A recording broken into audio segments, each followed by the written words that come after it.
don't know me, OMAD stands for 1 meal a day, and I have been eating 1 meal a day for 24 weeks. And you just tuned in to my weekly weigh-in recap, talk about fitness goals, all of that good stuff.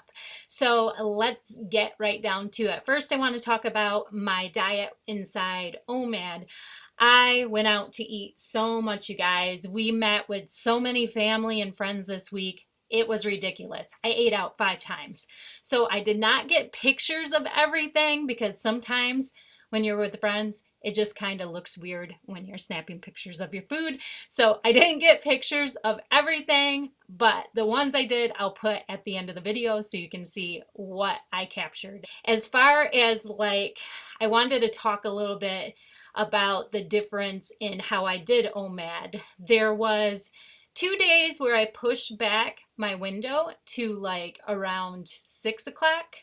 And normally I eat between 3 and 4. I open my 1 hour eating window. I really don't take the whole hour. I usually just eat and I'm done with it. So yeah, there was twice where I pushed it back, which was all good. It's fine. I can do that. But there was one day where I pushed it up. So take a look at this. Hey everybody, OMAD Caroline here. And today I broke my fast around 11:30, right? Yeah, 11:30. And I moved up my window because you can do that. And I wanted you to meet all of my sisters and my mom because we drove to Michigan 2 hours. They drove 2 hours south so we can spend some time together.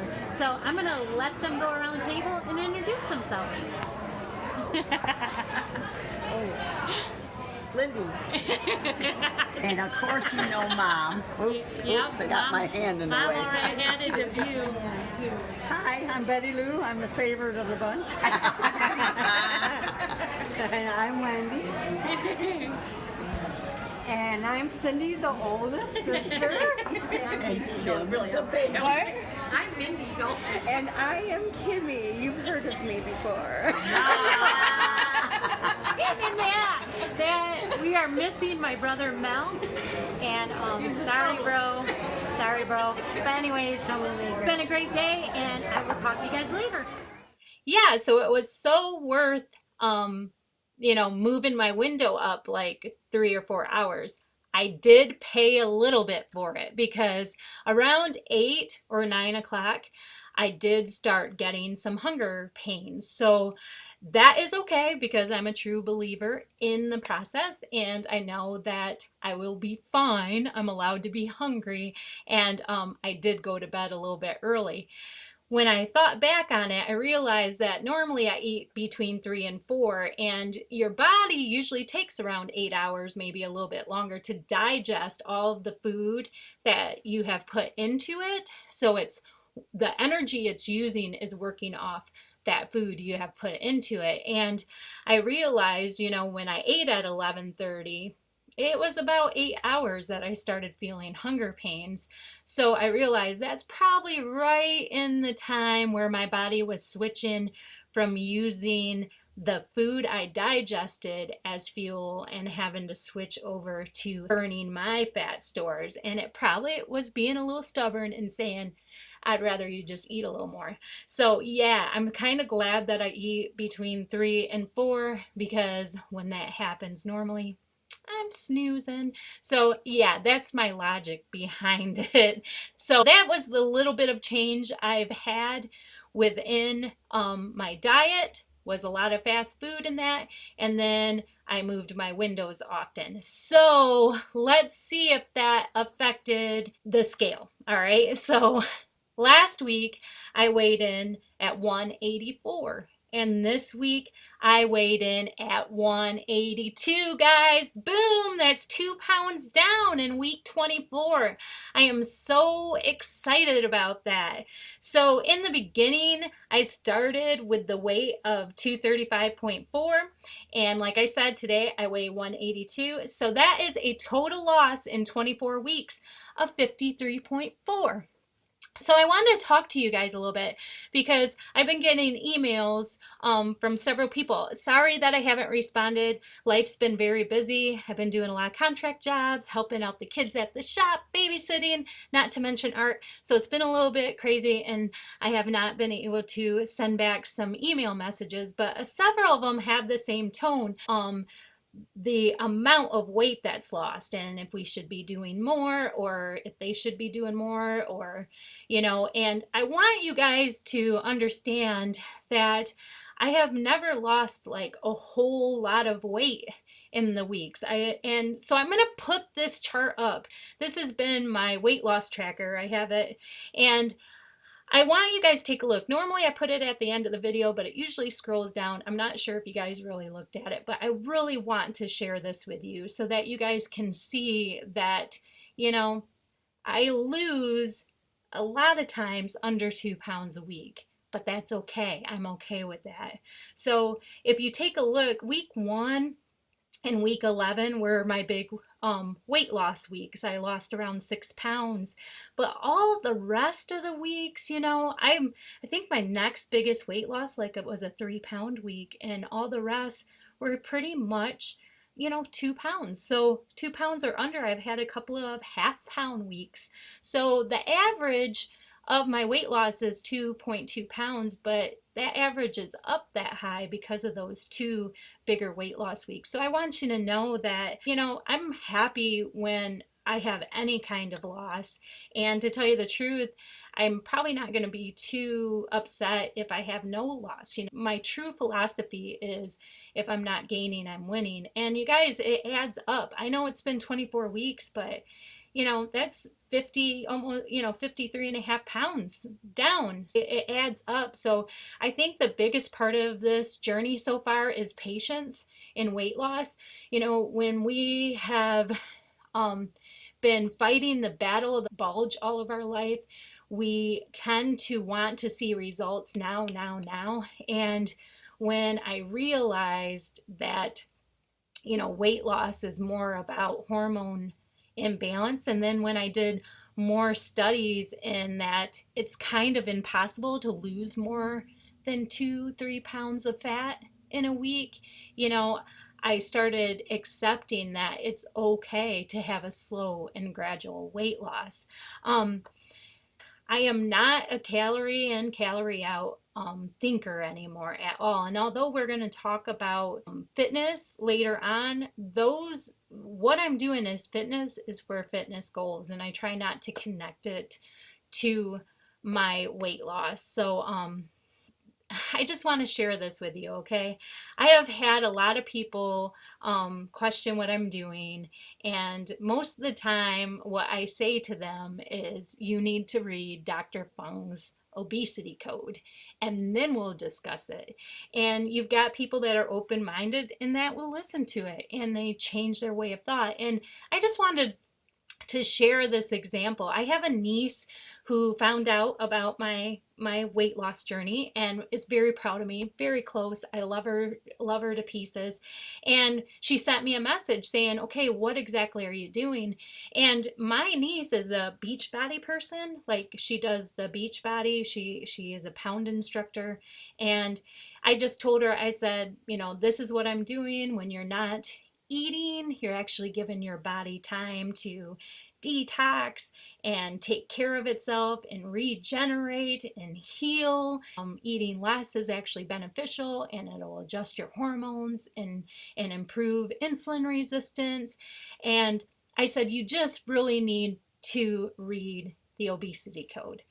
Well, she did that. Like, she went hardcore, listened to the obesity code while she's at work, and she jumped right into it. She jumped into intermittent fasting. And what she said to me is, she said, I am so tired of the calorie in, calorie out fight. She's tired of worrying about counting calories, and she's tired about killing herself in the gym.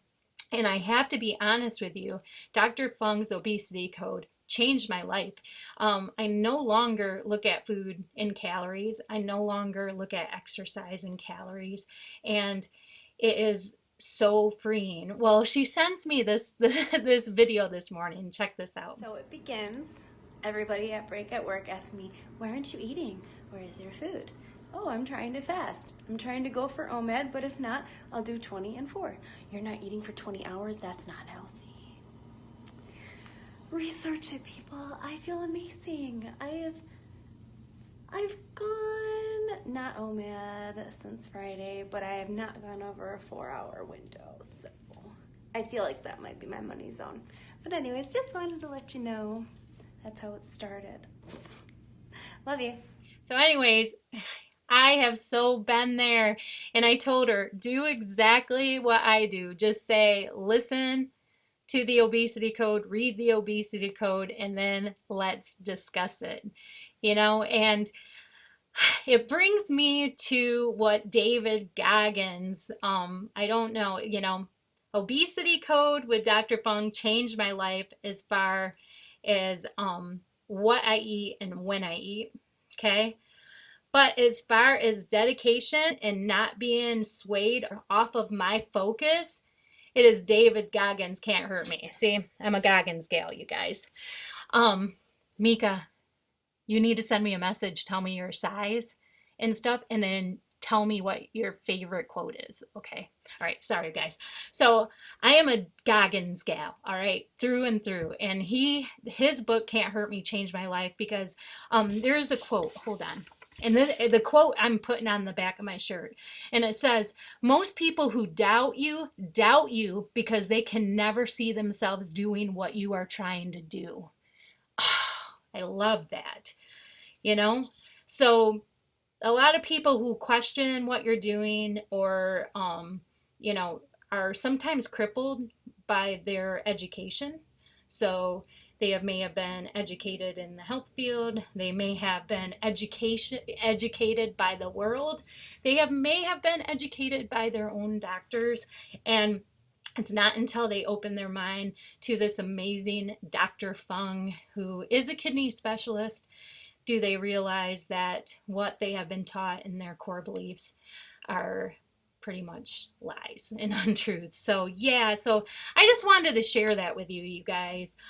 I want you to know that this journey is becoming less of weight loss for me and more of finally feeling healthy and finally having the freedom of not worrying about food and it's freeing.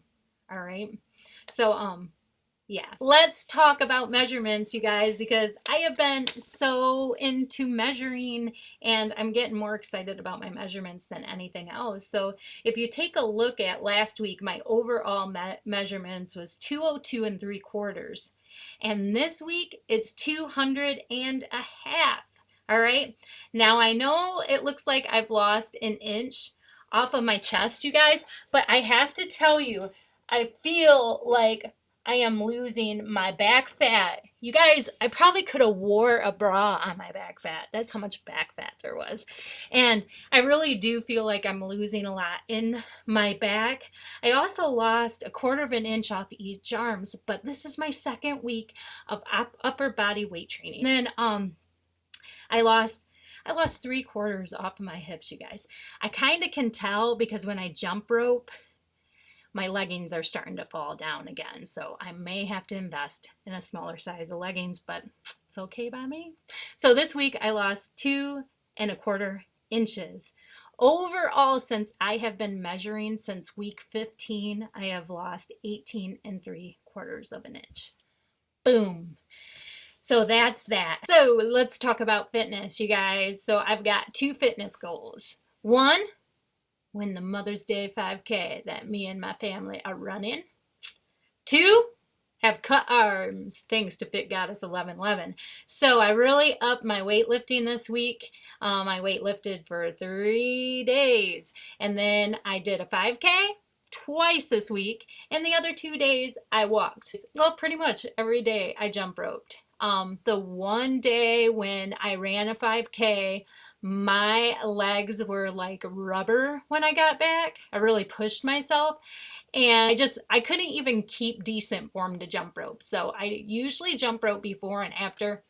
That day I didn't have it in me to jump rope. And I think that's okay. I think it's good to listen to your body. So yeah, let's get to what the numbers look like as far as fitness, all right? So this week, you guys, I walked 12 miles.